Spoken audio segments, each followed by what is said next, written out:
Good afternoon, everyone, and welcome to this virtual launch of Lukhanyo Sikwebu's debut novel, 9 Hours. This suspense thriller is practically hot off the press and has already received raved reviews because of the very, very different narrative. It does not only pack a mean punch, there is also an impressive firepower, and it has two female leads who are totally badass.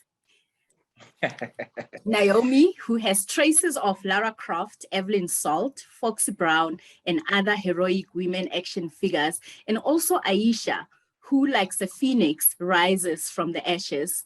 This 244-pager tackles big universal themes in literature, such as good versus evil, courage, love, perseverance, death and dying, revenge versus avenge, and many others against a narrative deeply rooted in reality.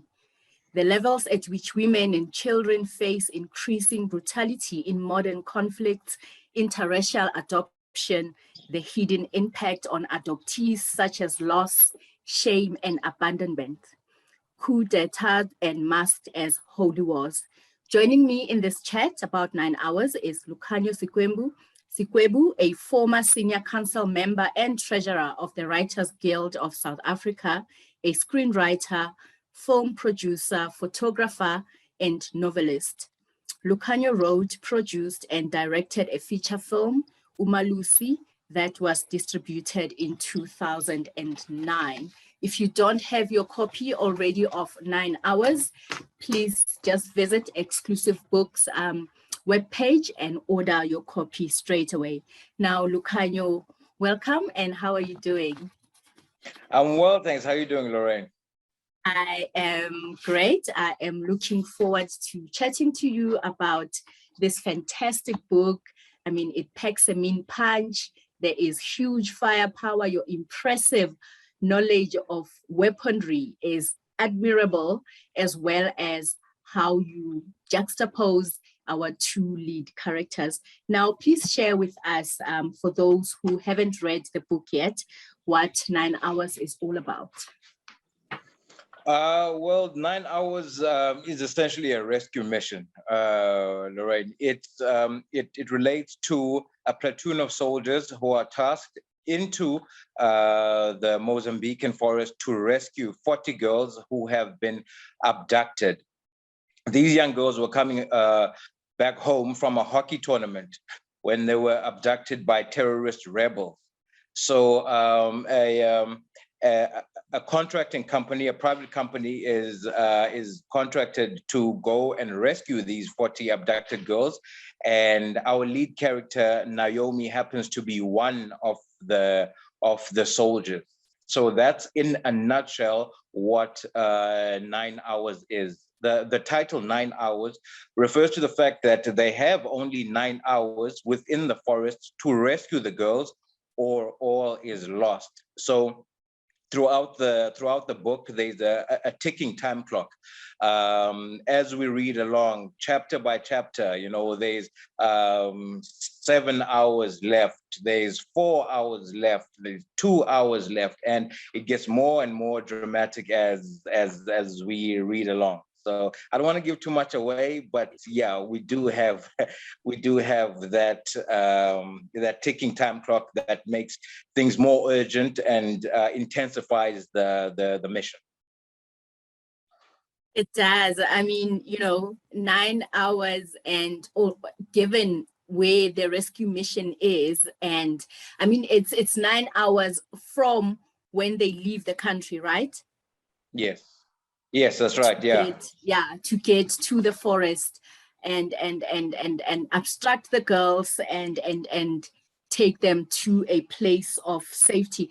Now, Lukhanyo, you open up the story with Naomi at a golf range. I mean, you position her as a great avenger, thus creating, I mean, for me as a reader, there was a huge emotional connection to her. And also, you know, it sort of sets the tone for the rest of the narrative. Was this always your intention? I mean, given the increased violence women are faced with in their daily lives?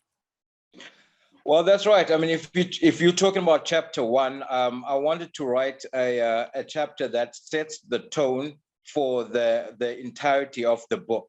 You know, if you read chapter one, you know exactly who Naomi is, you know exactly what she is capable of, and you know the tone and also the style of the writing. You know, so chapter one was absolutely pivotal and important, critical as well, that it's written in that exact tone so that the reader knows exactly who Naomi is and what she's capable of. Oh, and also what her mission is. So yeah. Exactly. What her mission is. And then as we move along with the narrative, the story moves outside the country to Mozambique, and we are aware that conflict continues to be the biggest challenge in 2021.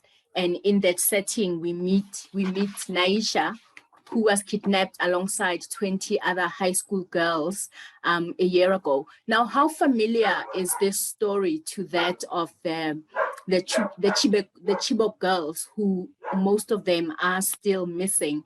And how prevalent is this atrocity on the continent?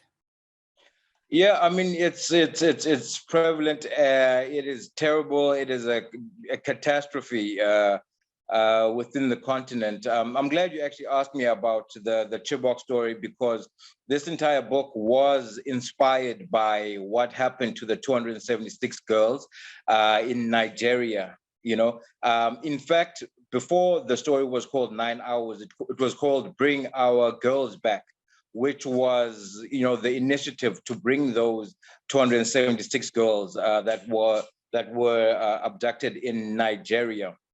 So that's the similarity. But we decided, when I say we, I'm referring to us, the publisher, my publisher, and I think just in general, everyone who is involved with the story, we decided, you know what, let's not concentrate purely on Nigeria and the Chibok girls, because that is ongoing. 276 girls were abducted in 2014. Today, 2021, there's still over 110 girls still in captivity, so which makes it, such a catastrophic disaster that we chose to abandon that storyline and keep the one that we have.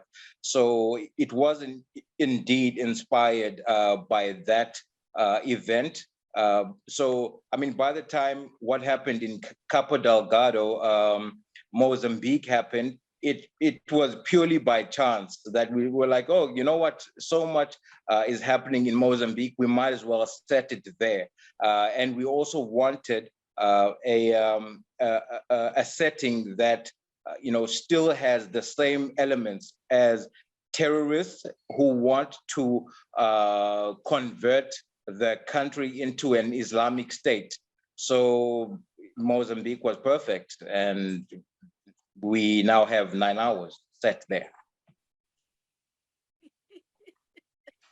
Yeah. Definitely, we now have 9 hours. Now let's zoom in on Aisha and Naomi, as they are catalysts. Hello? To this. Can you hear me? Can you hear me? You broke a little. Okay, now I can hear you.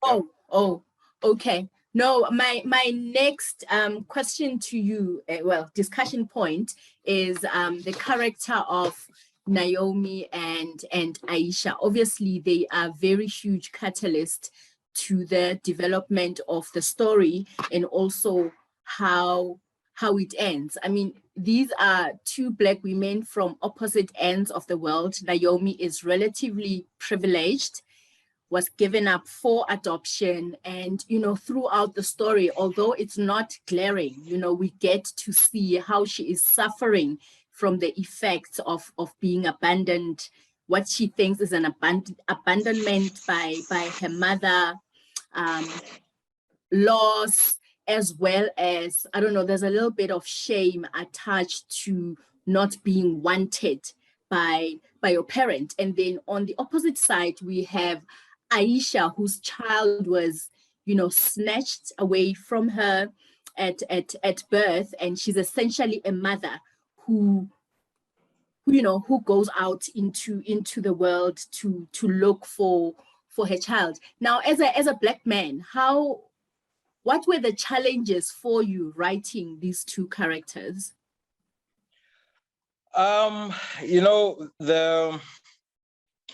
challenges, of course, I mean, I'm writing two characters, and they're both female characters, so I had to dig deep within the research, because I wanted to be authentic with it, right? So I think more than anything, I am so touched by, what's happening with gender-based violence in the country, and the fact that we don't seem to have a hold on it. We don't seem to, there doesn't seem to be a light at the end of this tunnel, So, with regards to Naomi, also Aisha, I wanted to paint a picture of very strong girls, strong women, that are certainly on a mission, but at the same time, you don't want to be one-dimensional. For instance, Naomi, with all the martial arts that she has and the military warfare and all that skill, she's fragile inside. It wouldn't be realistic to have a character that is a superhero in all aspects. Going back now to Aisha. Aisha has been, I feel like we're giving a lot of the story away, but okay, cool. Let's go into it.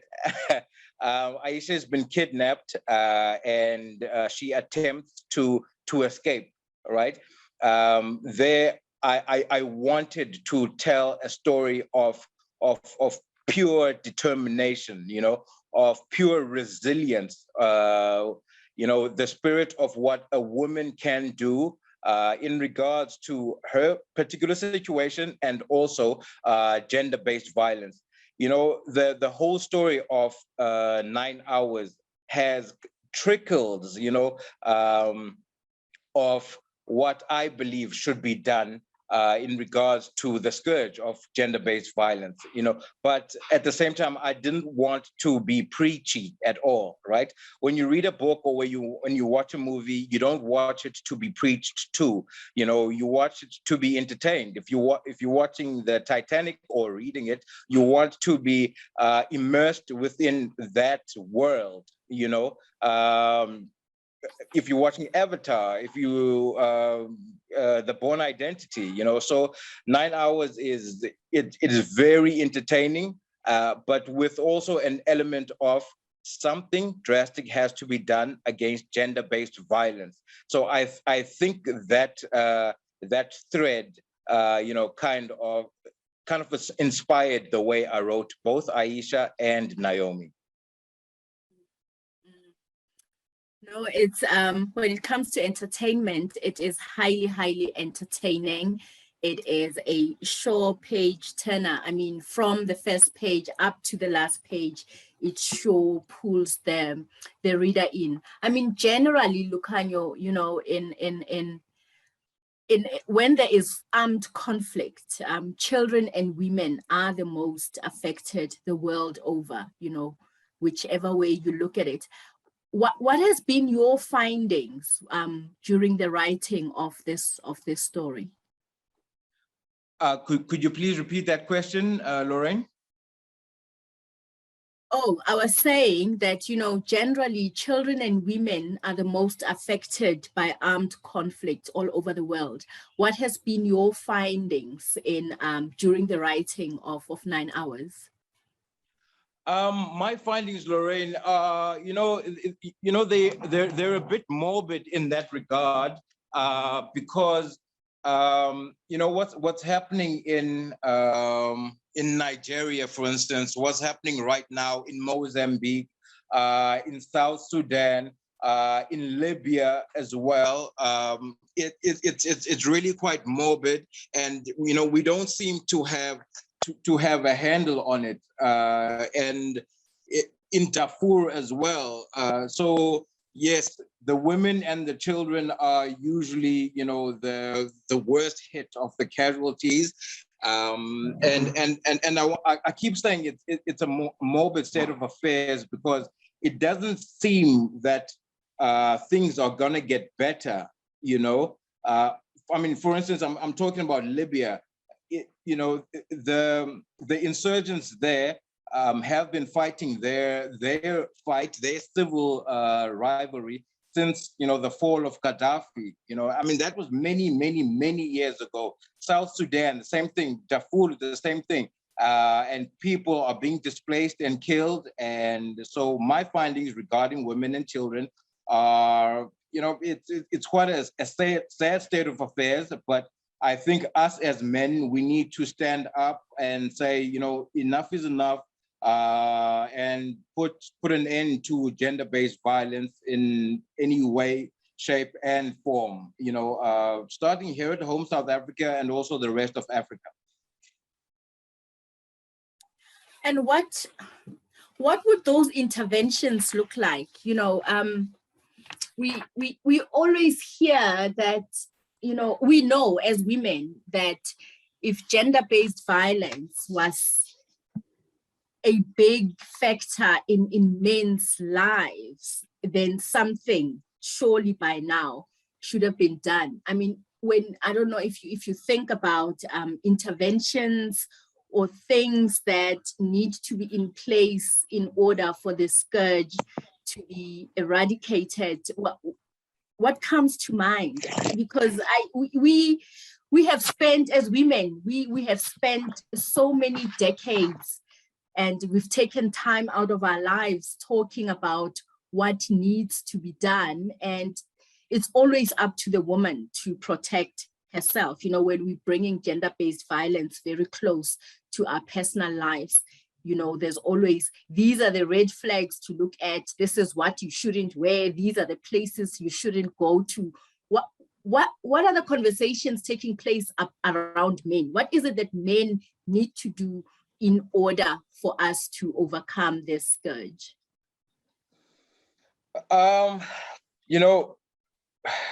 That's a great question, Lorraine. And I think in regards to the actions of the men, well, it starts with the fact that, gender-based violence is largely an issue regarding masculinity. We are stronger than our female counterparts. Therefore, we feel that we're able to abuse them. Just like children as well, we do the same thing because children are smaller than ourselves. So we feel that we are powerful in that regard. I think as men, we need to stand up and say that, no, we are equal. We need to acknowledge that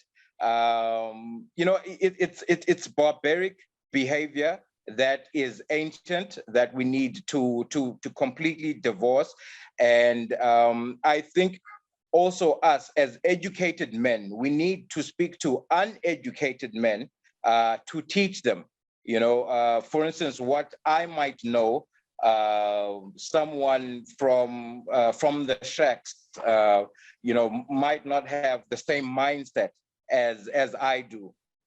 So I think as men, we need to have conversations with other men about the scourge, and tackle it, and be vocal about it. Because, for instance, a man is gonna, say, okay, but I'm not working.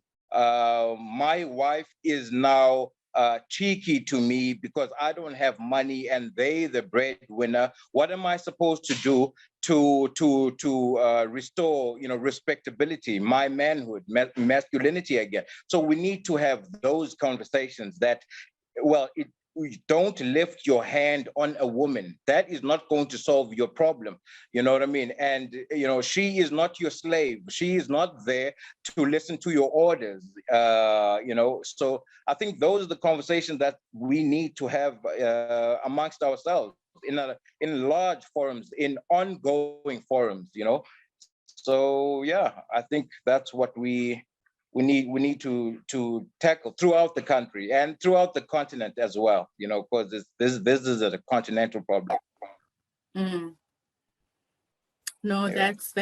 that is so true. The problem is bigger than the country. It's bigger than the continent. It's actually a global catastrophe. Now, getting back to 9 Hours, I mean, you are a screenwriter, you are a film producer.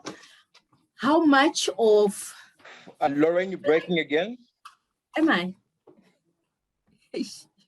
So Lorraine, you're breaking again. I didn't hear the last 10 seconds. Can you hear me now? Yes, now I can hear you. Now you can hear me. Okay, that is fantastic. I mean, I was saying let's take it back to the book. I mean, you are a producer, you are a screenwriter. How different was it writing a novel or a story for a book format than is it writing for a screen production?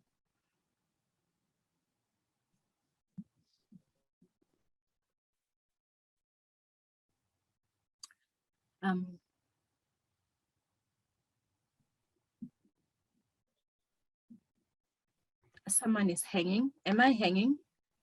Your connection is pretty bad, but I think I did get your question, but I'm not sure if you can hear me. Can you hear me properly? Yes, I can. I can hear you. Okay. Okay, in regards to the difference between writing a screenplay and a novel, it's very different. The format is vastly different in that when you're writing a screenplay film, there's many elements that assist you, right? You have the actors and their performances. You have the lighting. You have wardrobe. You have makeup, and all sorts of things that aren't necessarily in the screenplay because you'd be stepping on toes. When you're writing a novel, everything that you have at your disposal is the word. All right. So as a novelist, you're writing in regards to the thoughts of the characters, the emotions of the characters, their dialogue, the setting. Is it raining or is it sunny outside? You have to paint the complete picture. What are they smelling? What is it reminding them of, that particular odor? So, for me, writing a novel is perhaps 100 times more difficult than writing a screenplay, because you're digging deep within the story. So yeah, that's the fundamental difference between writing a screenplay and fiction and novel. Yeah. Wow. I always thought that it was easier to write a novel than a screenplay, because if you're writing for screen, then you have to consider all those things that you just mentioned, the weather, wardrobe, where they are in relation to the next character. But we learn something new every day. Now let's talk about the development of the characters. I mean, especially Aisha's. Naomi is presented from chapter 1. She is presented as this badass, very empowered,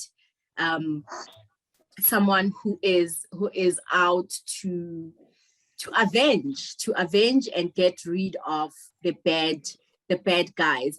But Aisha, when we first meet her, I mean, taking into consideration her circumstances. She's very docile, but also very determined, you know. Yeah. And I didn't, at some point, I didn't think she would get as far as she had, but you know, she just blows into this very strong mentally as well as physically, considering where she is in the middle of the forest.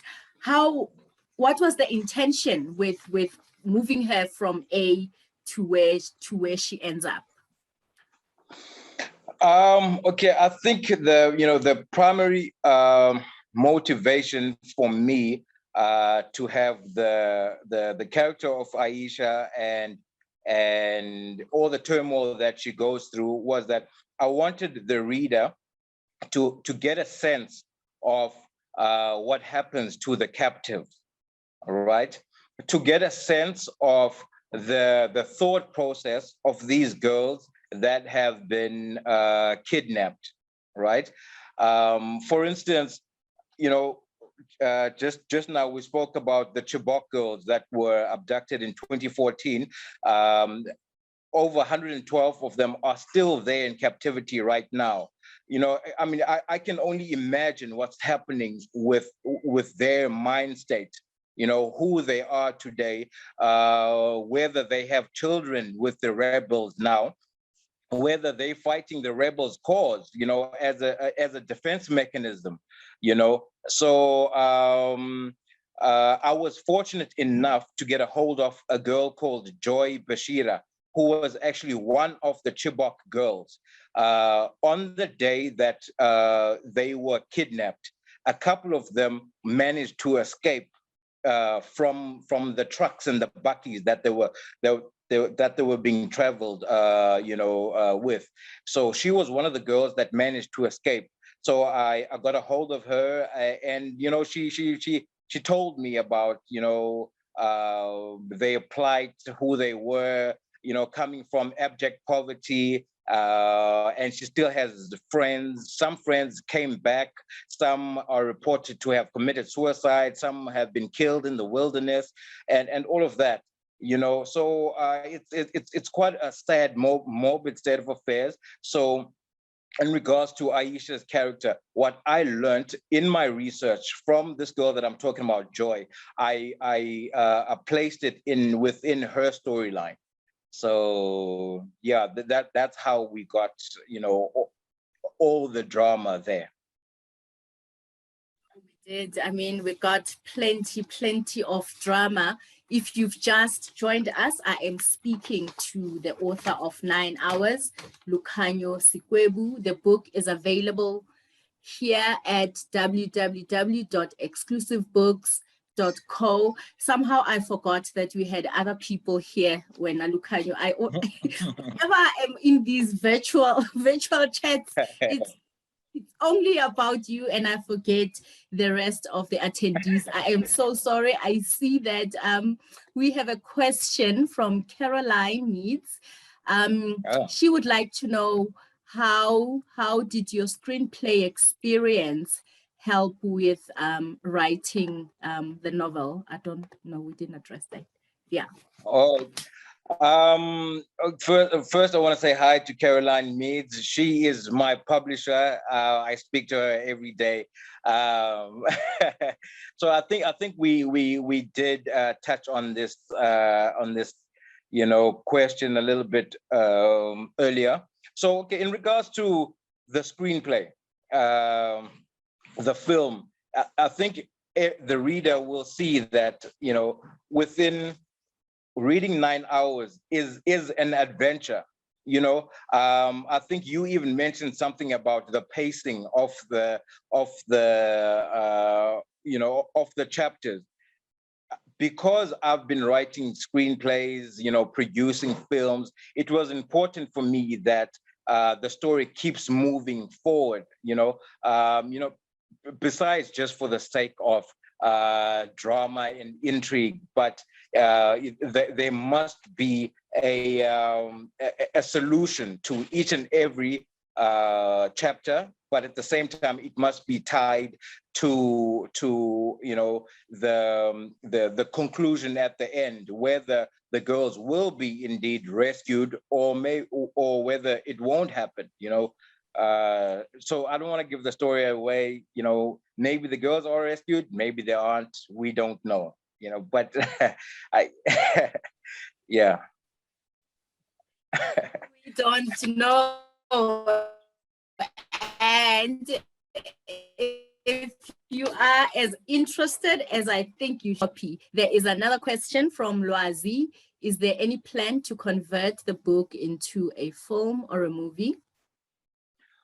Thank you, Loazi, for that question. Yes, most definitely. I mean, that was the idea right from the onset. I mean, as we're having this conversation, I have actually completed the screenplay already, right? So the next move is to try get funding. Now, the trouble with films and movies is that it can take years because you're trying to raise millions and millions and millions of rands, so it's tedious and difficult in that regard. But yeah, there's definitely, that's the plan, to convert the book into a movie. I suppose very competitive as well. There is a lot of talk of a lot of South African produced books to be turned into into films or movies. Tulani says, congratulations and well done. Hi, is this your third novel? Yes, Tulani is my friend. This is my first published novel. Okay. So yeah, that's right. So I think he's referring to the fact that I have written books before, but I've self-published those ones, and it's a completely different space to what's happening with 9 Hours. But they were published. So technically, this is your third novel. Thank you, Tulani. We wouldn't know. Linda. Okay. Oh, fine. All right. Yes, it is the third one. Okay. Yes. I mean, self-publishing has grown in leaps and bounds, and the players in that space, I mean, they are just rocking, and they have shifted dynamics so much. So definitely, we do take into consideration books that are coming from the self-publishing space. Now, right. I have two more questions, but before I get to my question, Vuyo says, congratulations. Any new books in the pipeline?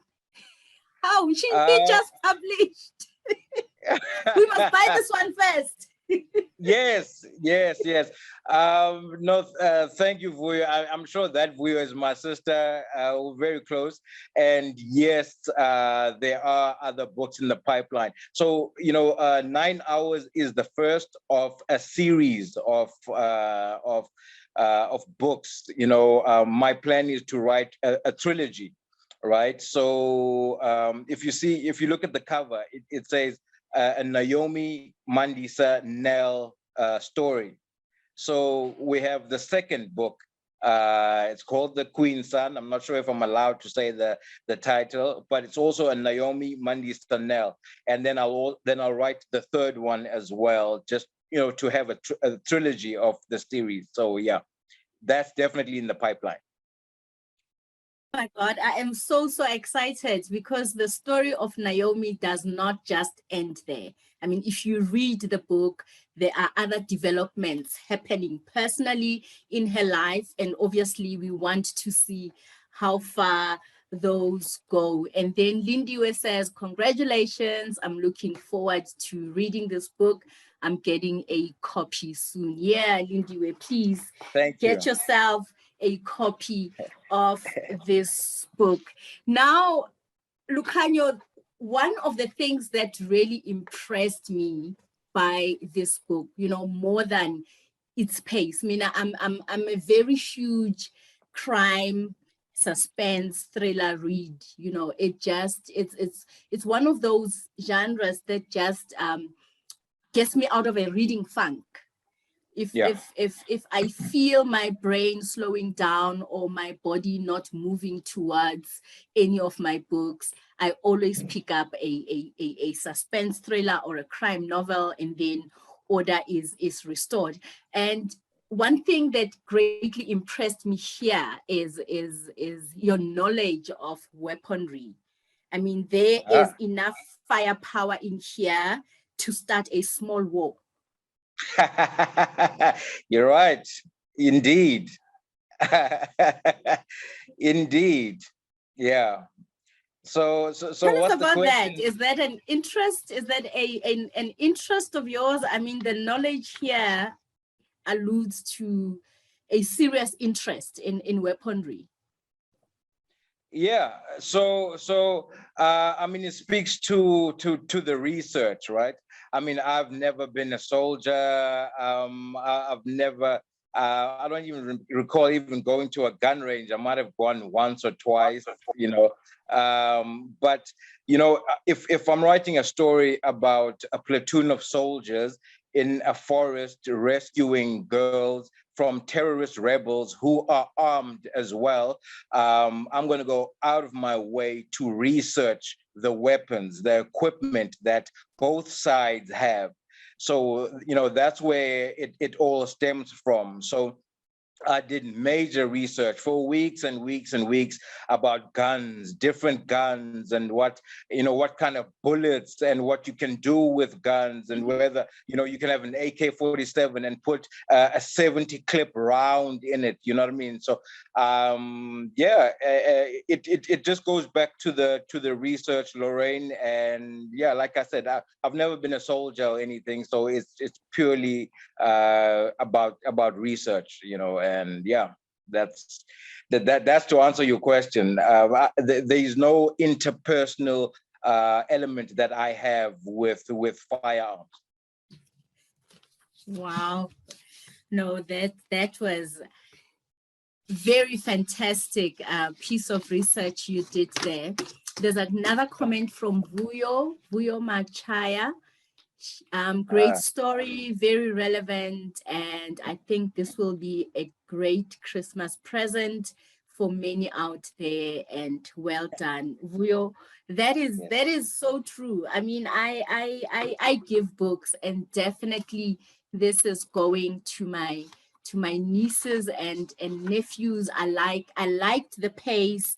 I also liked the very tight short chapters, which are a hallmark of a great suspense thriller. Now, Lukhanyo, do you have a copy of your book? I just want you to read an extract for our audience.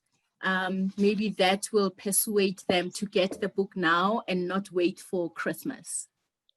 Okay. I mean, I can read it from my laptop, you know. Okay. So, do you want me to start right now? Yeah, Okay. start. What page are you on? Is that the formatted version? So yes, so I'm on chapter 9. Okay. The chapter is called "Let's Chat Sister to Sister." So this chapter is it relates to Aisha wanting to escape the terrorist compound, but she's speaking to one of the rebels who was actually one of the hockey players who has converted. But now she wants to have a feel whether you know, she can be of some assistance you know, within this escape. You know, Aisha needs a compass. And she doesn't know how she's going to get it. So she's hoping that she could kind of twist her cousin's arm, who is now a terrorist rebel, but she's not sure whether it's going to work out or not. Okay, so let me start chapter 9. Okay. Dark, heavy clouds hovered over the Makado compound, rendering it gloomy with a chill in the air. It was indicative of the intensity on the ground. A high-level meeting ensued. All the girls were ordered to drop everything and perform their afternoon prayers in a mud hut a short distance away from the gathering. Aisha sat quietly with her teammates, wondering what the hell was going on. She pinched Imani, giving her an "I told you so" look. Visitors had arrived in jeeps, trucks, and National Army vans. Hello, you still there? Yes. Hello, Lorraine. Okay, you cut there a little bit. Here. They were all new faces, grim-looking men with suspicious intentions.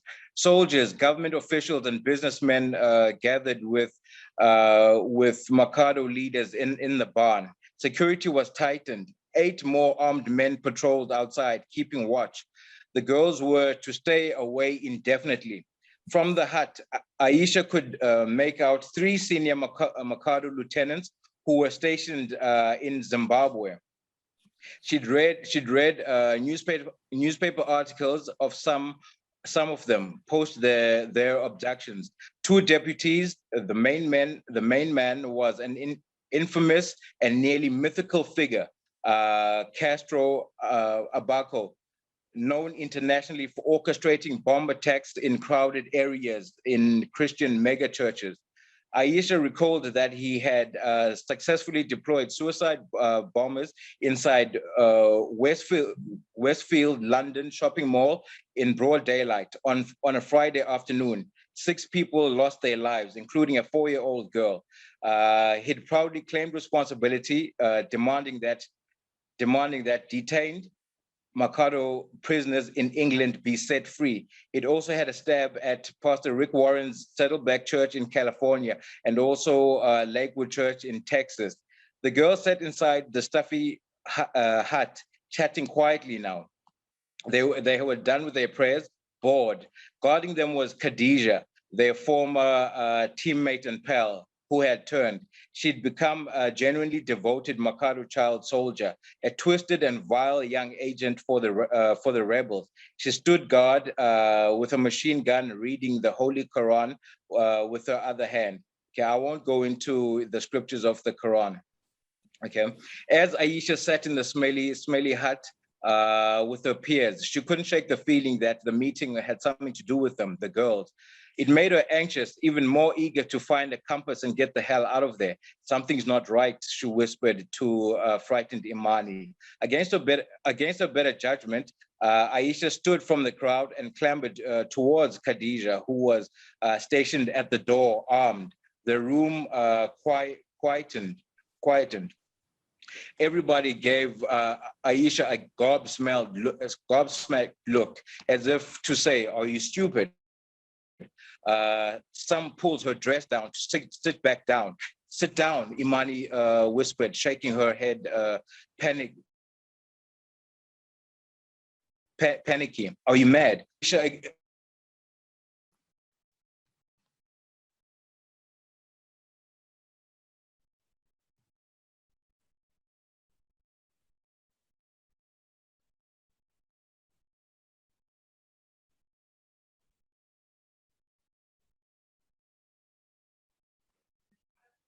Lorraine, are you still there? I am.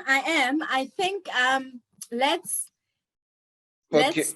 stop there. I think we have given our viewers enough to encourage them to get the copies of their book.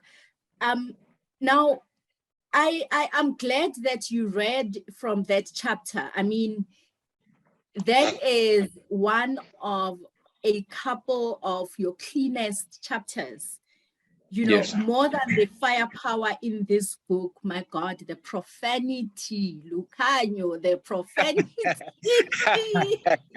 I had to be realistic, you know.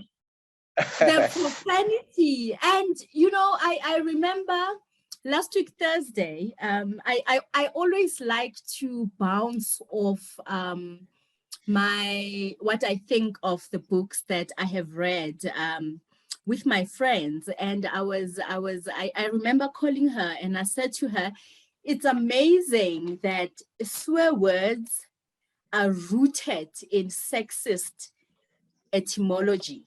You know, it's Yeah. always your mother this, your mother that, your mother this, your mother that. We never hear anything about your Your father, father. your Yeah. father. And when it comes to swearing, if another man swears at another man and directs the swearing at their mother or sisters, oh my God, it just gets explosive. And I mean, we are moving in a world where women are demanding to be equal to men. Should we start rethinking our swear words? Should we include the brothers, the men in there as well? Because it doesn't look like we are going to eradicate them, you know, freedom of speech, freedom of expression. But should we expand the vocab to include the men? Do you know what? I think more than expanding the vocabulary to include men as well, I think maybe we should just cut down on profanity and swearing altogether. You know what I mean? Because it all stems from anger and hatred. You know, if I'm going to say your mother this, your mother that, you know, so I think the problem and the trouble with society is you know that almost accepted sense of hate and you know profanity nowadays is so common. It's common even you know when you're watching a film that's 2 to 13, there's so much profanity there as well, you know, and you ask yourself that, you know, how is it being normalized? So I think, I mean, I'm not sure how, you know, we're gonna, you know, spread less hate and, you know, spread more love. But I think that's the bigger issue we need to deal with. Yeah, and that's my take on profanity, you know. So yeah. Wow. Yeah, I was like, oh, okay. There is swearing and then there is swearing. There's a message from Nolundi Siwisa Uti, congratulations, Ndlovu. Thank you. Thank you so much, Nolundi. We still have a couple more minutes before the end of this chat. Is there anything else that you would like to share with our viewers before we move on to the hilarious bits of 9 hours? I think Lorraine, you know, I want to kind of convey a message to the readers that you know, the cover has soldiers, you know, in the forest. It's got machine guns and things and such, and also a pistol as well. I don't want the cover to be misleading to the readers, right? The book is not merely about military warfare and guns and you know, as you know, the Afrikaans says, "Kitskop and donor." It's not just about that. There are also emotional chapters, very dramatic chapters. You know, regarding, for instance, Naomi and her mother, where the chapter is purely dialogue and it's purely emotions and raw emotions, tears and things like that. So I mean, that's a strong message that I want to convey to the reader, that there's also a lot of emotions and just pure drama also. So the guns for me and the military warfare are just a backdrop of what's actually happening. The book for me is a book of courage, family, and loyalty. Yeah, then we have the guns and the bullets as a backdrop. So that's what I sincerely wanted to convey to the reader.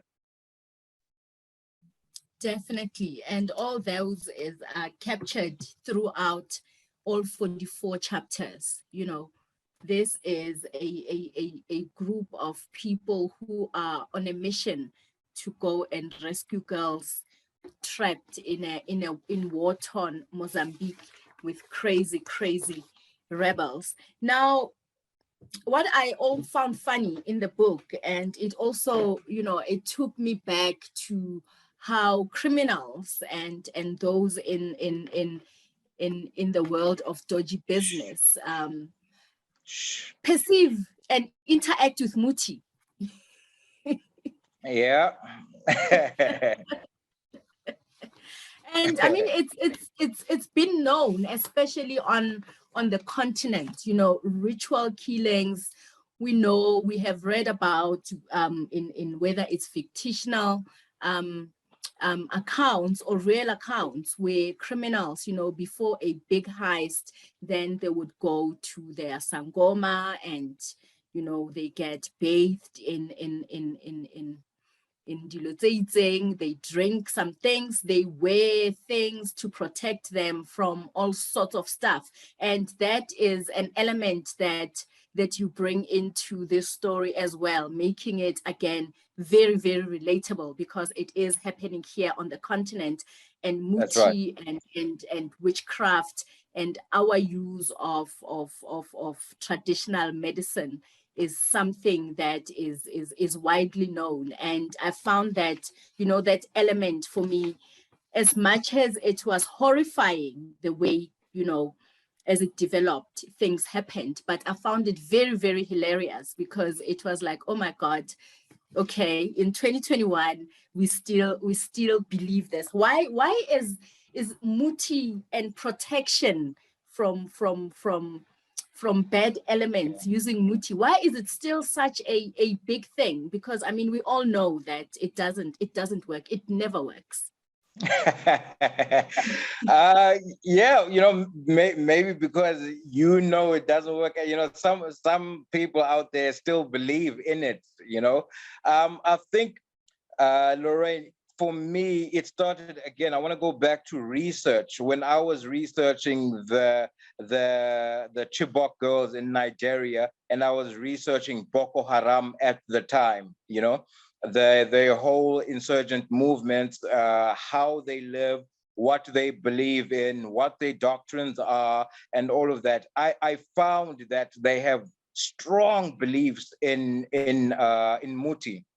You know, so whether you call it witchcraft or Satanism or ancestral worship, but they have strong beliefs in Muti and Sangomas, and they have, you know, beliefs that, for instance, if I, you know, drink your blood, you know, I'm going to know what you knew, or I might have your powers, or if I eat a piece of your heart, you know, I'm gonna, you know, understand you more.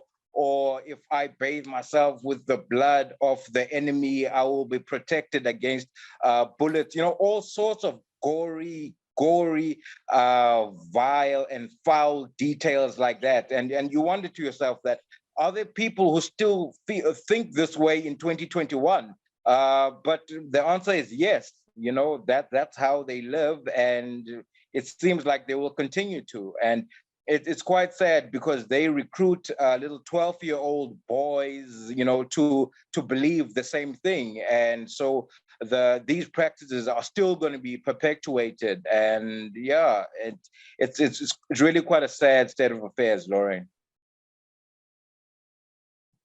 It is. As sad as it was also very hilarious, you know, that you have these men who see themselves as rulers of this country, as people who uphold the law as well as the religious beliefs. They still go and, you know, for them, Muti is a weapon to be used to inflict ill on others. And yeah, I just found it very, very funny that they still held those beliefs that they are going to be protected by eyelashes of, I don't know, a camel or whatever. So that was very, very, that was very, very entertaining for me. And it shouldn't, by right, it shouldn't, because I mean, we've heard of snakes. There was a month where social media was awash with people's snakes and things that they did in order to amass and keep wealth. Now I'm going to move on to our Q&A. I see we have 2 more questions on that side. This is from Ziggy, and they say, I don't know if this has been asked yet, but at some stage, can Lukhanyo give some advice to aspiring writers, what routes to take, and what has he learned not to do in his journey? And also, what more can we expect from 9 Hours?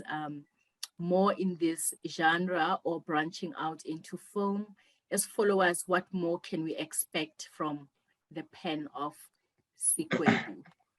Yeah, so advice to aspiring writers, and I think we've covered what more to expect from this Naomi Mandisa Nel series. Okay, so advice to aspiring writers, right? It's the age-old advice to read as much as possible, especially from good writers. You know, there's you know, a lot of people advise people that a lot of people rather advise writers to read in all genres and all different types of writing. I am of the belief that you should read within the quality that you are striving towards, and also within the genre, and also within the POV that you write. For instance, POV, the point of view. You know, other writers, they write first person. Others is third person omniscient. So it's, I believe, read in regards to the genre that you're doing, and great writers. And also, as a writer, you need to write with your senses. I felt when I got this nugget of advice, I felt it was such value, so valuable, because when you write, you need to write about the touch. You need to write about the smell. You need to write about the taste. You need to write about what the character is seeing, what the character is feeling, you know, what they're thinking. So as you write with your senses. So I found that is the biggest and most valuable advice that I got. Now, going back to what to expect from Sikwebu's writings, I think we've already touched on that this Naomi book it's not just a singular individual or single book. It's a series, and I want to make a trilogy. In fact, I've already written the second book. Like I said, it's called the Queen's Son, and now, you know, storylining the third book. And I think she asked about films and movies as well. So yes, definitely the goal is to convert 9 Hours, the book, into a feature film. Fantastic. We look forward to the second, third, fourth, fifth, ninth book, as well as the feature film. We have reached the end of this conversation. Hello, Lorraine, are you still there? You're breaking. God. Am I? Can you hear me? Can you hear me now? Okay, now I can hear you. You would think that nearly, I don't know, 18 months into the lockdown, the internet would do us good, but you know, it always compromises us. I stand. Guys, we have reached the end of our conversation. but the link is going to be shared far and wide if you missed this conversation or you want to watch it later because we couldn't live stream it to Facebook. I'm going to read out the rest of your messages to Lukhanyo. There is one from Kuku Dube Ati, congratulations. Looking forward to reading your book. And then Lebu Mwabi says, congratulations, Lukhanyo, great webinar and looking forward to the read. Oh, shout out to the host, Lorraine, big ups, thank you. And then Lwazi says, right with your senses, powerful, right. Lukhanyo, thank you so much for availing yourself for, I mean, I could go Lorraine. on and on and on. And to those who are in this chat, the book is available directly from Exclusive Books website. If you place your order today, it could be delivered before the end of tomorrow. And it is such a fantastic read, 244 pages of well-paced, it is gritty, it has a fantastic tempo.